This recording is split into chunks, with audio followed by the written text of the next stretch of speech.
Começa agora, Abominável Podcast, com Rodrigo Ramos.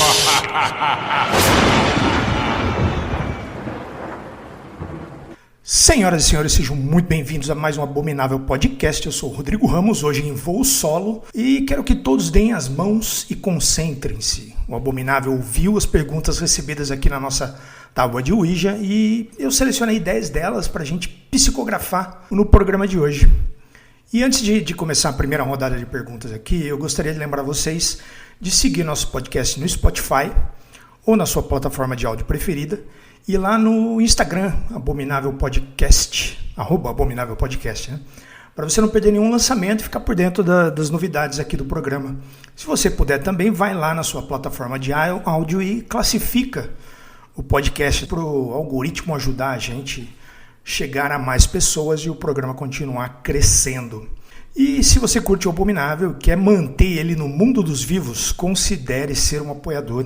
Passa lá no apoia.se/Abominável Podcast, escolhe a categoria que cabe no seu bolso e junte-se a uma legião crescente de abomináveis. Tem grupo secreto, sorteio mensal de brindes e uma novidade que começa agora no final do mês, que é o Cine Clube Abominável, né, onde eu selecionei 2 filmes ali para o pessoal escolher um deles, né, e aí o pessoal tem tempo de assistir e tal, né? Faz essa seleção no comecinho do mês e aí tem tempo de assistir durante o mês.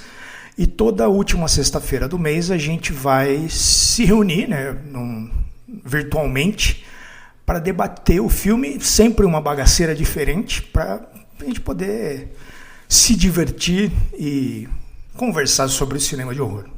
Beleza? Então vamos lá. Eu perguntei lá na nossa caixinha, né, do Instagram, pedi para o pessoal mandar algumas perguntas e recebemos várias perguntinhas. Eu selecionei 10 delas, então eu vou começar aqui com a primeira pergunta que eu recebi.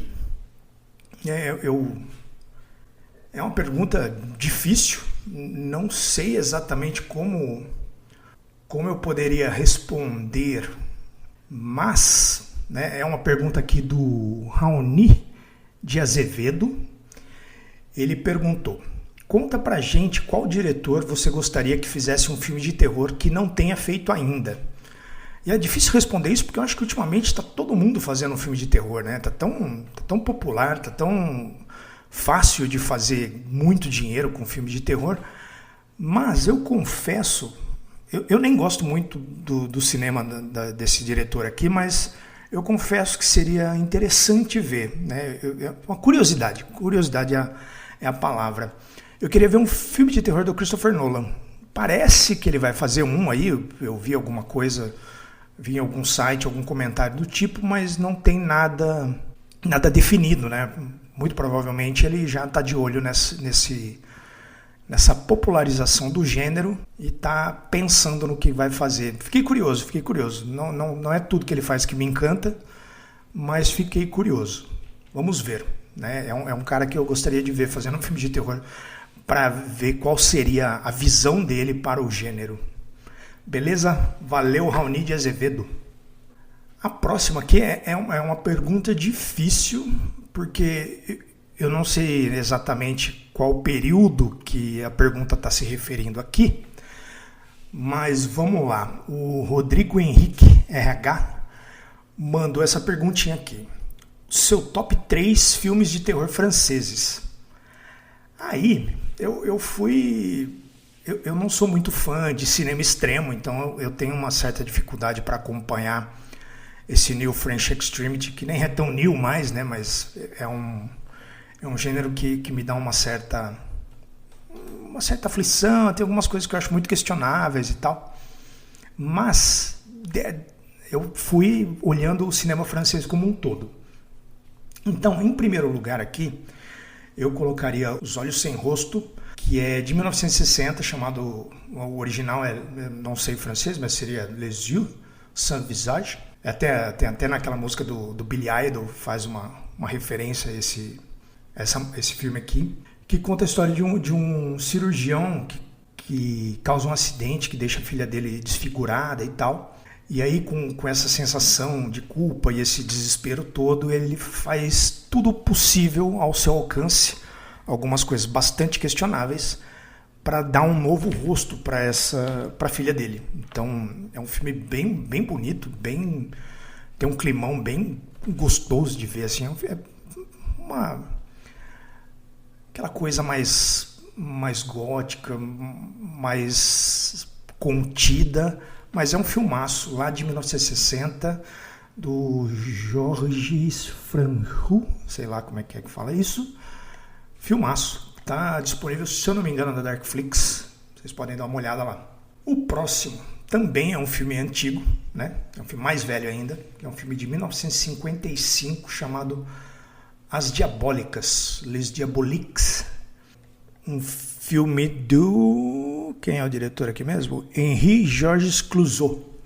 Teve um remake nos anos 90 com a Sharon Stone e a Isabella Gianni, que é legal também, mas eu iria atrás dessa versão aqui, que é a versão original, francesa, sobre a esposa e o amante de um diretor de escola, um sujeito asqueroso.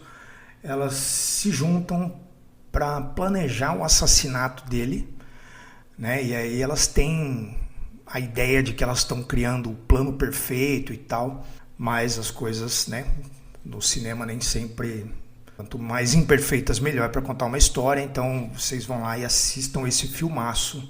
As duas versões são boas, mas eu ficaria com a original lá de 55, Les Diaboliques, de Henri-Georges Clouzot.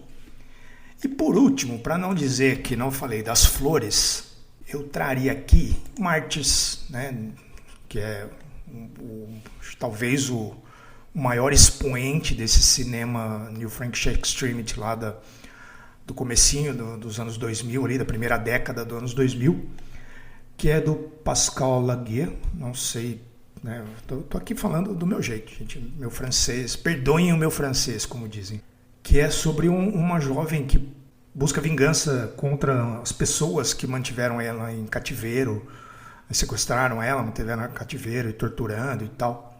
E aí ela se junta com uma amiga e as duas vão atrás dessa vingança.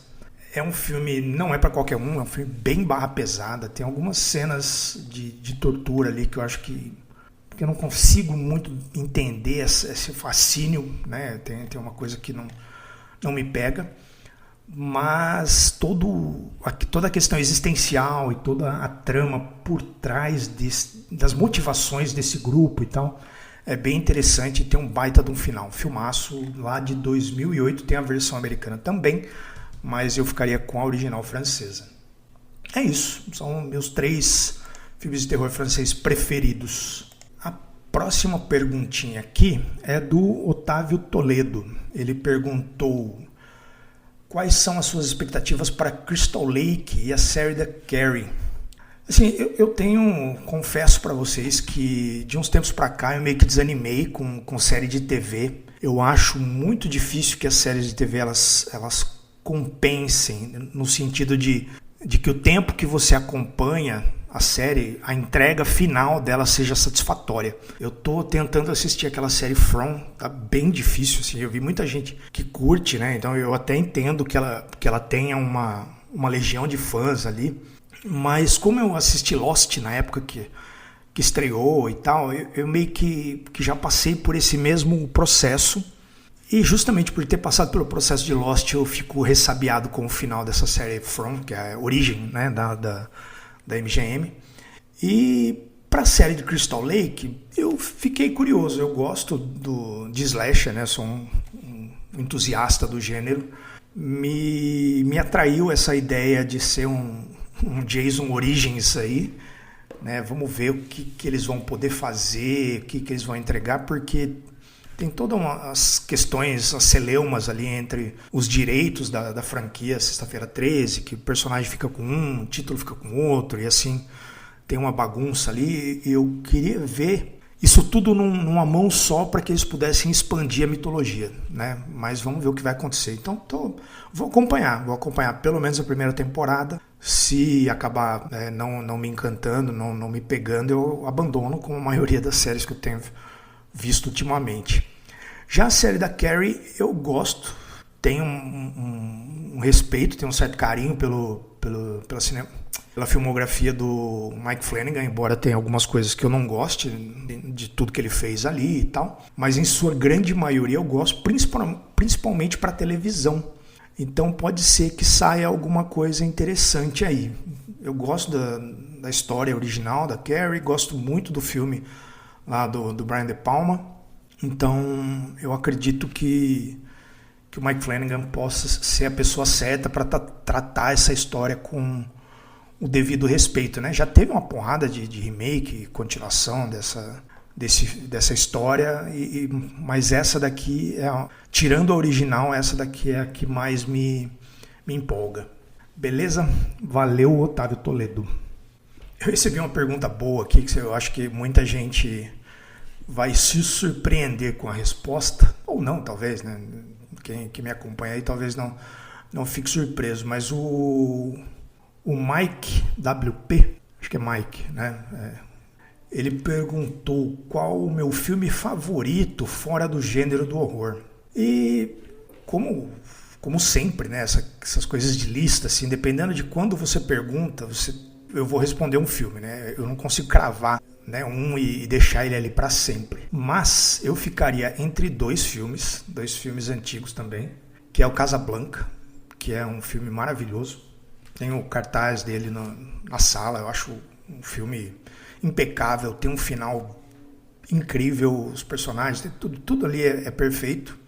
E outro que eu assisto todo ano, né, era um ritual da época da televisão, ali nos anos 80 e 90, que todo final de ano passava esse filme na TV, seja mais tardão assim, ou seja em algum desses festivais que rolavam de final de ano. E eu assistia sempre, e acabou que minha esposa também assistia sempre, e a gente assiste sempre, todo ano. No final do ano a gente revê esse filme, que é o Mágico de Oz, lá o original. Eu acho uma belezinha esse filme, assim, eu gosto muito da história, gosto muito daquele mundo, e é um filme conforto, sabe? Aquele filme que dá um quentinho no coração, assim. Então a gente revê ele todo ano, no final do ano, pelo menos um dia a gente tira para assistir o Mágico de Oz de novo. Beleza? Valeu, Mike. Tem uma pergunta do Luiz Valério 106. A gente sempre troca ideia lá no Instagram. Um abraço, Luiz. Ele pergunta aqui se eu tenho alguma expectativa para o novo filme do Adam Wingard. E quem ouviu o episódio com o Jethro, acho que foi 2 episódios atrás, né, de 15 dias atrás, eu comentei que eu tô realmente empolgado porque eu gosto da filmografia do Adam Wingard, pelo menos na parte de terror, né? Eu não gosto muito desses filmes que ele fez com dinheiro, né? Eu principalmente esses de monstro, assim, ele fez o King Kong, Godzilla vs Kong, o Novo Império, ele fez Godzilla vs Kong original, ele fez também a versão para Netflix ali do Death Note, que é uma porcaria, mas ele está fazendo esse Onslaught, e no Brasil ele vai se chamar Protocolo de Extermínio, o original é Onslaught. Aí a sinopse: uma mãe que mora em um estacionamento de trailers usa suas habilidades para proteger seus entes queridos de uma ameaça que escapou de uma base militar secreta, enquanto mercenários tentam contê-la. É um filme que mistura ação, terror, ficção científica. O trailer tá muito legal, gostei bastante do trailer. E me lembrou 2 outros filmes do Adam Wingard, que é O Hóspede, de 2014, e Você é o Próximo, de 2011. Esses 2 filmes são filmes de terror que possuem essa pitada de ação meio desenfreada, assim, meio doideira. Tô bem afim de ver, parece bem legal. Parece que formaria uma trinca ali dentro da filmografia dele. Tô curioso. E antes de passar para as próximas últimas, né, para as próximas e últimas 5 perguntinhas, eu queria convidar você, né? Se você está curtindo esse formato do programa, eu estou pensando em fazer um quadro fixo aqui no Abominável. Então, se você quiser mandar a sua perguntinha e tal, manda lá para o abominávelpodcast@gmail.com com o título Abominável Responde, que eu vou selecionar 1 ou 2 perguntas para responder todo o programa, né? Dependendo do volume que eu receber aqui e tal. Então, se você mandou e não teve a sua pergunta respondida aqui hoje, quem sabe ela não aparece no próximo programa. Então eu vou selecionar, vocês mandem lá, né, o que você tiver de curiosidade, dicas que você quiser pedir, sugestões, manda lá suas perguntinhas que eu vou selecionar para ler aqui no programa, no final do próximo programa, e assim por diante. Eu quero manter esse quadro aqui. A gente chegou a fazer uma época lá no começo, o pessoal curtia, mas depois a gente acabou parando, né? Então eu vou testar agora nessa nova fase e vamos ver o que acontece. Manda lá, abominávelpodcast@gmail.com. Você põe lá no título Abominável Responde, só para eu ir separando ali na caixa, que eu recebo bastante coisa. E aí eu vou parar para ler e vamos conversando. Beleza? Então vamos lá, vamos partir para as últimas perguntinhas do dia. O M. Andrade perguntou aqui: qual o melhor filme de terror que você indicaria dos anos 60 e 70? Pergunta difícil aqui, vamos lá. Dos anos 60, eu talvez indicaria, talvez não, tenho certeza que eu indicaria para vocês, né? Um dos meus filmes preferidos de terror, ele, assim como eu comentei mais cedo, assim, dependendo do dia que você me perguntar, ele vai ser o primeiro, né? Dependendo do dia que você perguntar, ele vai ser o segundo, e assim vai. Mas Os Inocentes é um filme lá de 1961, já falei dele muitas vezes aqui no programa, dirigido pelo Jack Clayton, com o roteiro do Truman Capote. É um filmaço. É uma adaptação da Volta do Parafuso, do Henry James. Em algumas traduções é a outra Volta do Parafuso, né? Mas é a mesma história, que conta a história dessa governanta que ela foi contratada para cuidar de 2 crianças, filhas de um homem de negócios lá, e as crianças, né, moram num lugar afastado, numa propriedade rural afastada, enquanto o pai mora na cidade. Ele vai pouco para lá e tal, e ele quer alguém para cuidar dessas crianças, porque a mãe delas morreu, e a outra governanta também não está disponível, digamos assim.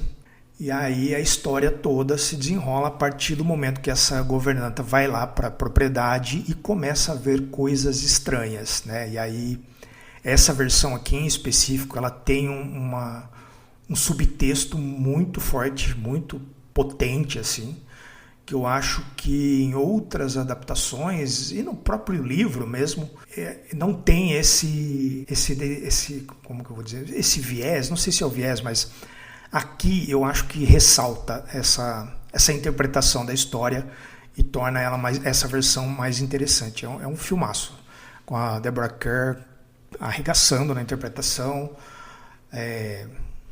Acho que teve uma das temporadas lá daquelas maldições das casas tal do Mike Flanagan, é uma releitura dessa história aqui, mas essa versão aqui para mim é a melhor.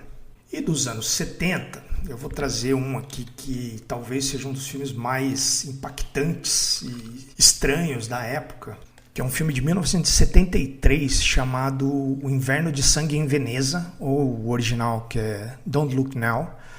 A direção do Nicholas Roeg, não sei como é que fala o sobrenome dele, mas Nicholas Roeg.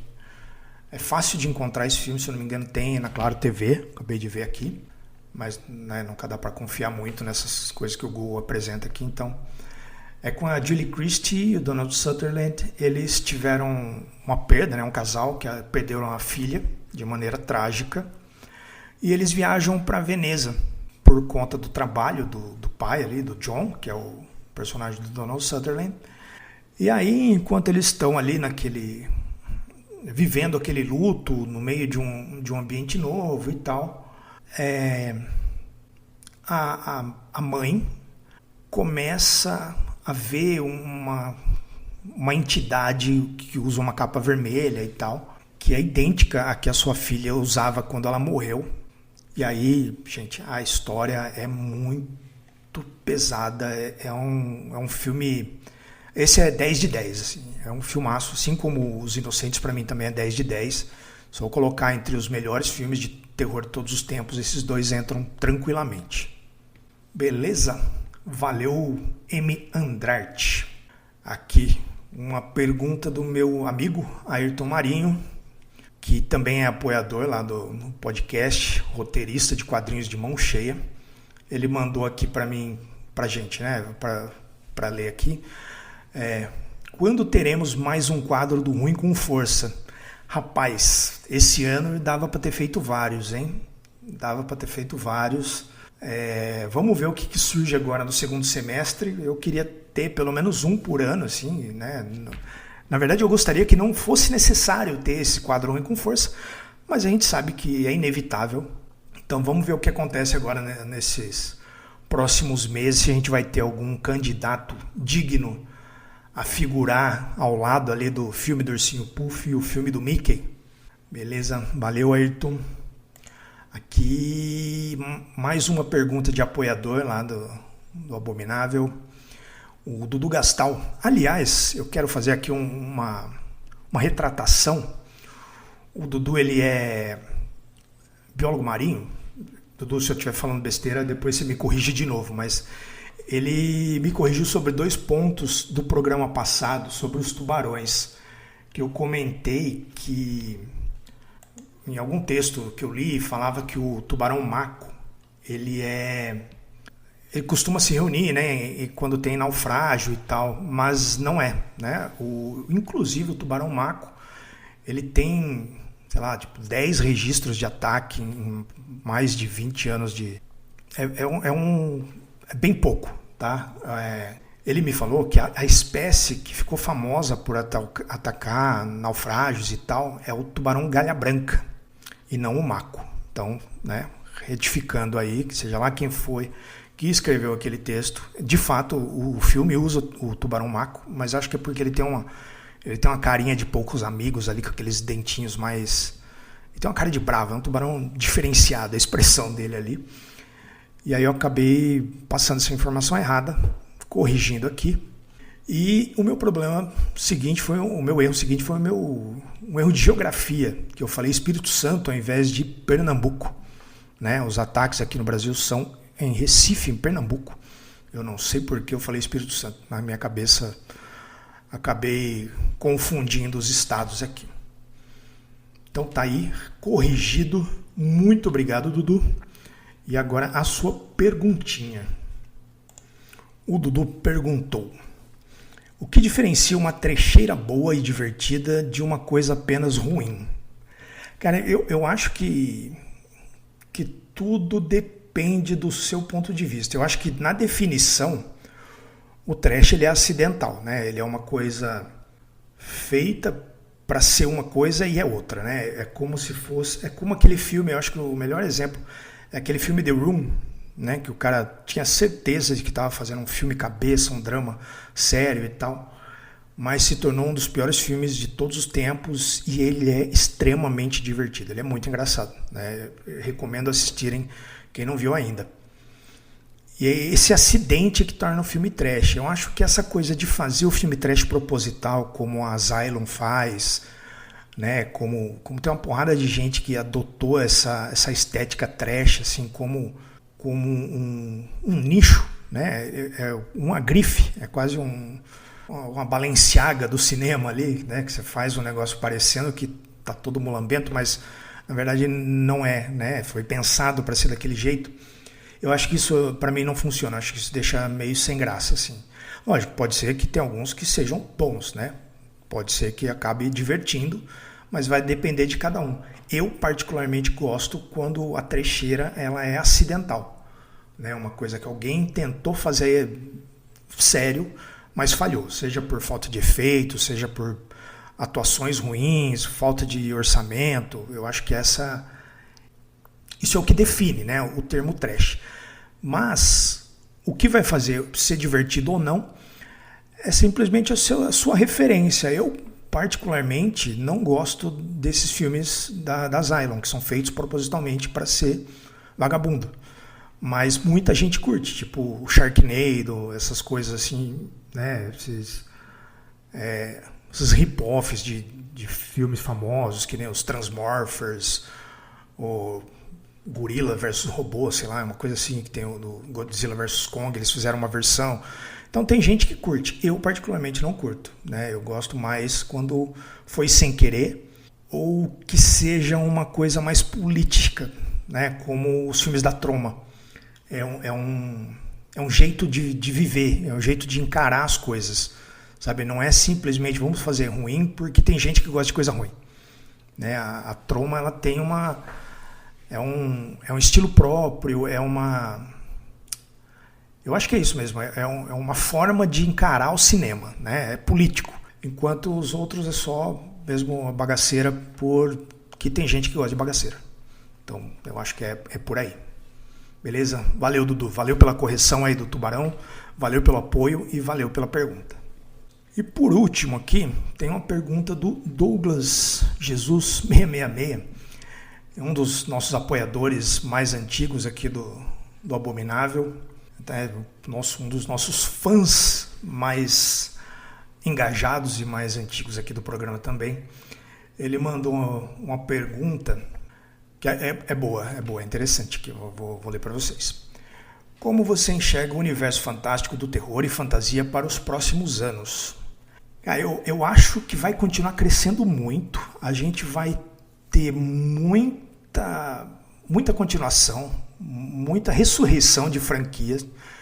Eu acho que o que está acontecendo esse ano, e o ano passado também já vinha mostrando isso, né, como o horror já vem há alguns anos, né, mas eu acho que principalmente esses 2 últimos anos o horror se definiu como um gênero que ainda leva pessoas para o cinema, né? Depois da pandemia muita gente tem penado, né, para conquistar a bilheteria, para pagar alguns filmes, né? Tem filmes grandes de franquias grandes que não estão conseguindo se bancar, não dá retorno porque as pessoas não estão indo ao cinema mais.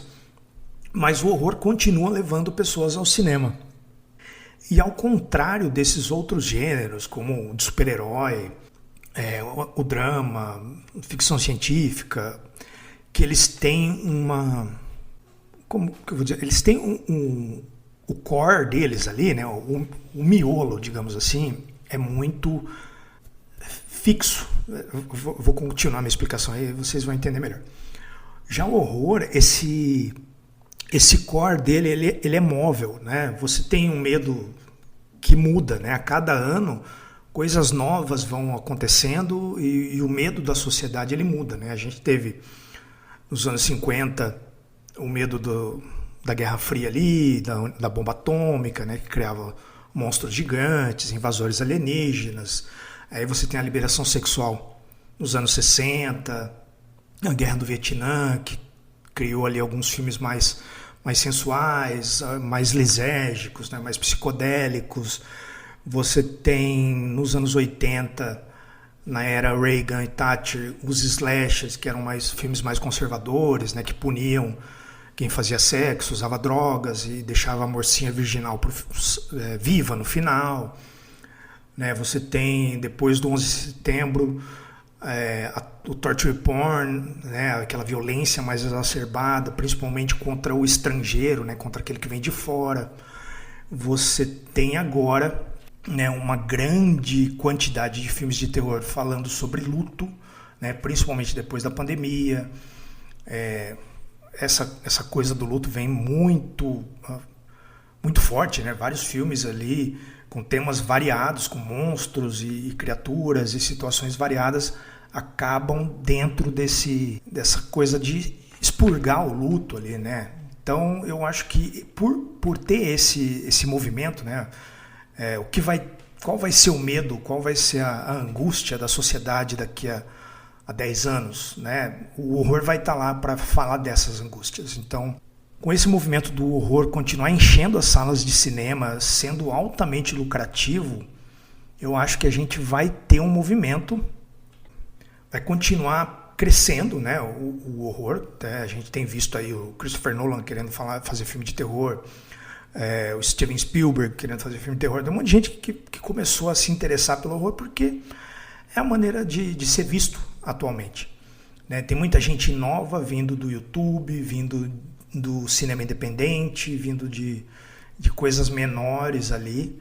Então isso vai injetar uma nova identidade, né? Um gás novo que vai trazer uma nova identidade para o cinema de horror. Então eu acho que ele vai continuar crescendo, ele vai ter, assim como qualquer movimento, qualquer produto, né? Ele vai ter uma queda em algum momento, mas ele nunca vai sair de moda como as comédias, o western, os filmes de gangster e agora mais recentemente os filmes de super-heróis, né? Que eles tomam o cinema por um tempo, depois eles reduzem muito a quantidade, ficam mais esporádicos. O horror não. Ele vai vir agora uma crescente muito grande por questões financeiras, né, dos estúdios. Todo mundo vai querer injetar muito dinheiro no horror.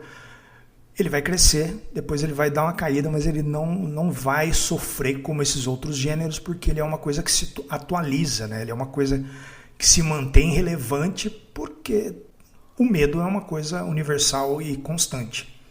Então eu acho que vai ser por aí. A gente vai ter bastante coisa boa chegando, muita coisa genérica de estúdio com o olho só nos cofres. Vai dar uma retraída em algum momento, talvez daqui uns 2-3 anos, mas não vai parar não, vai continuar trazendo gente nova e traduzindo os medos, né, da população para o cinema, e aí a gente vai continuar tendo o que falar aqui no Abominável. Beleza? Valeu, Douglas, abração. Então é isso, espero que vocês tenham gostado desse novo quadro aqui do Abominável. Eu gostaria muito de agradecer a todos que continuaram acompanhando o programa nesse primeiro mês do novo formato. Todo mundo que mandou feedback, comentou nos episódios, muito obrigado mesmo. Um obrigado muito especial aos nossos apoiadores aqui do programa, que estão sempre dando aquela força. Vocês são muito foda, vocês me incentivaram a continuar, falaram comigo lá no nosso grupo e tal. Então estamos aqui, estamos insistindo para continuar trazendo o Abominável toda semana para vocês, né? Eu gosto muito de fazer o programa e gosto de ter esse contato com vocês. Então, se você quer mandar sua perguntinha para eu responder no final de cada programa, manda lá no abominavelpodcast@gmail.com com o assunto Abominável Responde. Não se esquece de seguir a gente no Spotify. Tem bastante gente que ouve o programa que não segue a gente por lá, né? Como dá para ver ali, tem o número de seguidores e o número de ouvintes, né? Se puder, vai lá, entra lá no Spotify, segue a gente, avalia o nosso programa se você curtiu, para a gente continuar crescendo e espalhando a palavra do horror, certo? Então é isso, muito obrigado, até a próxima, beijo, tchau! Abominável Podcast. Siga-nos no Instagram, @Abominável Podcast.